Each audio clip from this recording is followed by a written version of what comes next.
এটা তো দেখ তীরটা নিচে থেকে কেমন জল পড়ছে। হ্যাঁ তীরটা নিচে থেকে জল পড়ছে। বলো আরে এখান থেকে নিয়ে যাবো নাকি অর্ডার দিয়ে? বালিটা কি সুন্দর সাদা দেয়।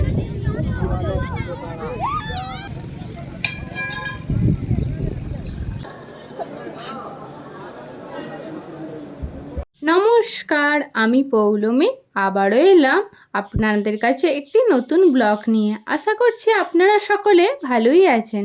আজ আমাদের বেনারসের শেষ দিন, আজ ফেরার বেলা। আজ আমরা বাড়ি ফিরছি না, যাচ্ছি অযোধ্যা ধাম, রামের জন্মভূমি। এখন ঘড়িতে বাজছে 12:30। আমাদের ট্রেন আছে দুপুর 2টোর দিকে। মায়ের যেহেতু পায়ে ফ্র্যাকচার হয়েছে, তাই আমরা একটু তাড়াতাড়ি চলে এসেছি। প্রথমে মাকে না নিয়ে যাওয়ারই কথা ছিল, তারপর বলছে চলো আস্তে আস্তে যখন যেতে পারছো দেখে আসবে, আবার কবে আসা হবে না হবে। দেখো কথা বলতে বলতে পৌঁছেও গেলাম অযোধ্যা, রামের জন্মভূমি। এসে আমরা হোটেলে ব্যাগপত্র রেখে চলে এলাম রাম মন্দিরের গেটের সামনে। কিন্তু আজ তো 9:30 বেজে গেছে, তাই গেট বন্ধ হয়ে গেছে। এটি পরের দিন সকালে। দেখো বাইরেটা কি পরিমাণ কুয়াশা এসছে, আর কি ভীষণ ঠান্ডা। আমার মুখ দেখেই বুঝতে পারছো, যেমন কুয়াশা আর তেমনি ঠান্ডা। এখানে আমরা দাঁড়িয়ে আছি, আসলে এখানে মায়ের জন্য হুইল চেয়ার দেখা হচ্ছে, কোথা থেকে কি নেওয়া হবে। এই যে সামনের এখানটায় ওয়েটিং রুম আছে, আর ওখান থেকে হুইল চেয়ার পাওয়া যাবে। আগের দিন এসে আমরা দেখে গেছি। চলো, আমাদের খুব সুন্দরভাবে দর্শন হয়ে গেছে। মা আর আমি গিয়েছিলাম ভিআইপি লাইনে, যেহেতু হুইল চেয়ার ছিল, আর বাপিরা সব নর্মাল লাইনে গিয়েছিল। আমাদেরকে ভিআইপি লাইনে নিয়ে গিয়েছিল বলে যে হুইল চেয়ার নিয়েছিল সেই দাদা। তো আমাদের 1 ঘন্টার মধ্যেই পুজো দেওয়া হয়ে গেছে, আর বাপিদের ওই 1.5 ঘন্টা 2 ঘন্টার মতো লাগলো। রাম মন্দির থেকে বেরিয়ে আমরা হনুমান মন্দিরে পূজা দিয়ে এখন এলাম রাজা দশরথের মহলে। চলো ভেতরে রাজবাড়িটা একটু ঘুরে দেখবো, আর তোমাদেরকেও দেখাবো, আর স্মৃতির খাতাও তুলে রাখবো কোথায় কি ঘুরছি না ঘুরছি খুঁটিনাটি। দশরথ মহলটা অনেক দিনকার হওয়ায় বেশ কিছু জায়গায় ভেঙে পড়ছে, তাই ভিতরে রিপেয়ারিংয়ের কাজ চলছে। আর কিছু ঠাকুরও ছিল, বেশ ভালো লাগলো ভিতরটা।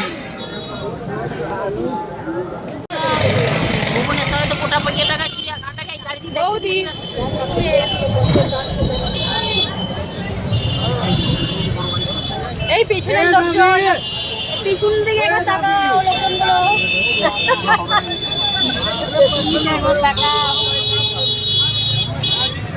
এই সামনের লোকজনগুলো একটু তাকিয়ে নে। সামনের লোকজনগুলো তাকাও একটু পিছনের দিকে, পিছনের দিকে একটু তাকান মাসি, এদিকে এদিকে এই যে এই যে ও এ উল্টে তাকাও, উল্টে তাকাও, ঘুরে তাকাও। এই গাড়িগুলো হাত চালানো হাঁটতে পারছে। মন্দিরের পাশেরই একটি হোটেল থেকে লাঞ্চ সেরে এখন আমরা বেরিয়ে পড়েছি সরজ নদী দেখার উদ্দেশ্যে। এটি একটি পবিত্র নদী, উত্তরপ্রদেশের অযোধ্যার পাশ দিয়ে বয়ে গেছে।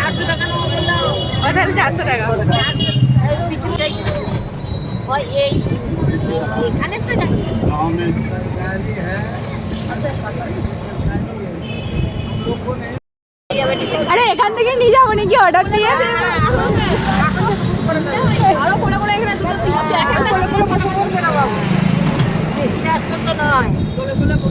এখান থেকে বুকটা করে দিয়ে যাবে, এখান থেকেই চলে যাবে। এটি হলো লতা মঙ্গেশকর চক।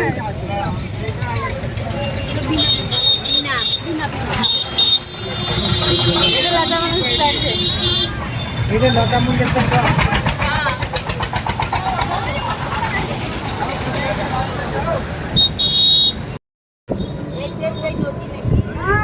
সরজ নদী।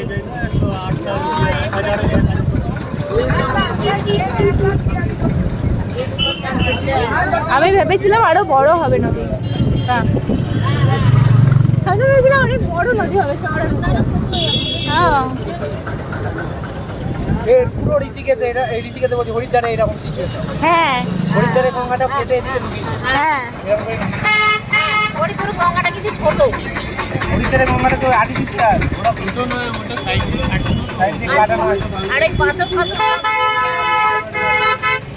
এই হলো সরজু নদী। নদীটি উত্তরাখণ্ডে উৎপন্ন হয়ে আলমোড়া ও পিথারাগড়ের মধ্যে দিয়ে প্রবাহিত হয়ে পরে উত্তরপ্রদেশে প্রবেশ করে এবং অযোধ্যা শহরের পাশ দিয়ে বয়ে যায়।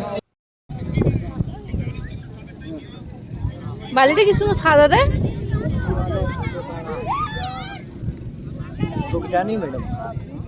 পৌরাণিক কথা অনুযায়ী রামায়ণ ও পুরাণ অনুসারে এই নদীর রামের বাল্যকাল, বনবাস থেকে ফেরা এবং সরজুতে জলসমাধির সাক্ষী।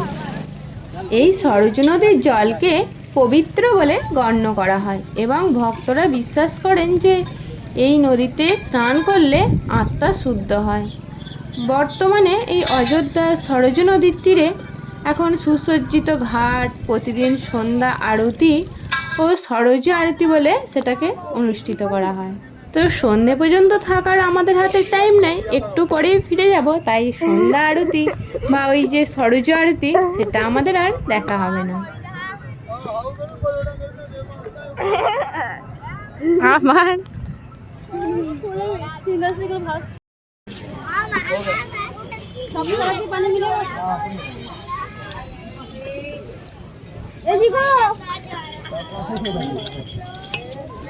खुशी छुपाना कुछ समझ ना आएगा, जोर बिछाए ना मायने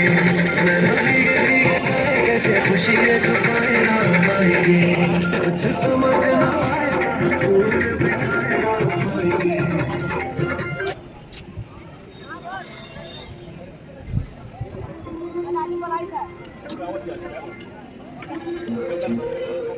हेलो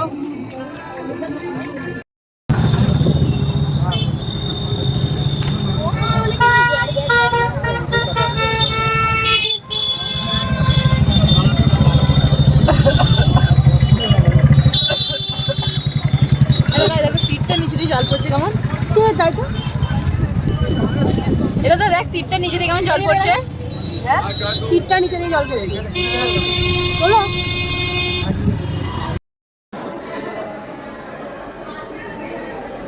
এটি রাম মন্দিরের ভিতরেই আমরা আরও একবার সন্ধেবেলায় রাম দর্শনে গিয়েছিলাম। এটাই শেষবার। আমাদের ট্রেন যেহেতু রাত 1:30, হাতে অনেকটাই টাইম থাকায় আর একবার দর্শনের সুযোগটা ঠিক ছাড়তে পারলাম না, তাই আরও একবার চলে এসেছিলাম। লকার থেকে ফোন জুতো নিয়ে এখানটায় যতটা পারছি ভিডিও করে দেখাচ্ছি। আর একটু ভিতরে গেলেই রাম মন্দির, কিন্তু ওখানে তো ক্যামেরা অ্যালাউ নেই, তো বাইরেটাই একটু দেখাচ্ছি। আর নিজেরাও একবার শেষবারের মতো দেখে নিচ্ছি, আবার কবে আসা হবে না হবে। তবে সকালে এসেছিলাম সে একটা আলাদা রূপ, রাতে লাইটগুলোর সে একটা আলাদা দৃশ্য, বেশ ভালো লাগছে দেখতে। চলো এবার কিছু কেনাকাটা করে নেব এখানকার স্মৃতির উদ্দেশ্যে। মন্দির থেকে বেরিয়ে এখানে একটু কেশর মালাই দুধ খেয়ে নিলাম। খুবই ঠান্ডার মধ্যে এই গরম গরম দুধটা বেশ আরামই লাগলো, গলাটাও যেন একটু ছাড়লো। এখন ঘড়িতে বাজছে ওই 1:10, আমাদের 1:30-এর দিকে ট্রেন আছে। ওই হোটেলে একটু ঘুম ঠিক নয়, 1:30টায় ট্রেন থাকলে কি ট্রেন মিস করার ভয়ে ঘুম কি আর হয়। তাও একটু রেস্ট নিয়ে এখন আমরা চলে এসেছি অযোধ্যা স্টেশনে। স্টেশনটা কি বড়, আর ওই যে ওইদিকে একটা কাঠবিড়ালির মতো কি যেন করা রয়েছে, পাথর কেটে মনে হচ্ছে। চলো এখন আমাদের ট্রেনের অপেক্ষায়। এখান থেকে আমরা যাব বেনারস, ওখান থেকে আবার আমাদের ট্রেন আছে কলকাতা। এ দেখো আমরা বেনারস স্টেশনে নেমেও গেছি, আর এখানটায় কি পরিমাণে হাওয়া দিচ্ছে, আর প্রচণ্ড ঠান্ডা রয়েছিল, পুরো কাঁপিয়ে দিচ্ছে, দাঁড়ানোই যাচ্ছে না। চলো আমাদের ট্রেন চলেও এসছে, অমৃত ভারত এক্সপ্রেস। তো ভেতরটা তোমাদেরকে একটু ঘুরিয়ে দেখাচ্ছি। নতুন ট্রেন যেহেতু বেশ ভালোই লাগছে, যেতেও ভালো লেগেছে। আর রাইট টাইমে পৌঁছেও দিয়েছিল। আশা করছি ফেরাটাও রাইট টাইমে পৌঁছে যাব, সকালে উঠেই নেমে যাব।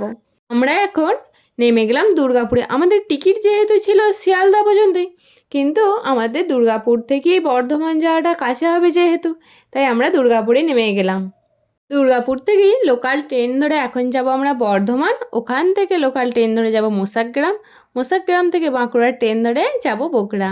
এখানেই আমাদের বেড়াতে যাওয়ার ব্লগ শেষ হলো। ব্লগটি যদি ভালো লেগে থাকে অবশ্যই লাইক কমেন্ট শেয়ার করে পাশে থাকবেন। সকলে সুস্থ থাকবেন, পাশে থাকবেন। আবারও দেখা হবে নতুন একটি দিনে নতুন একটি ব্লগ নিয়ে।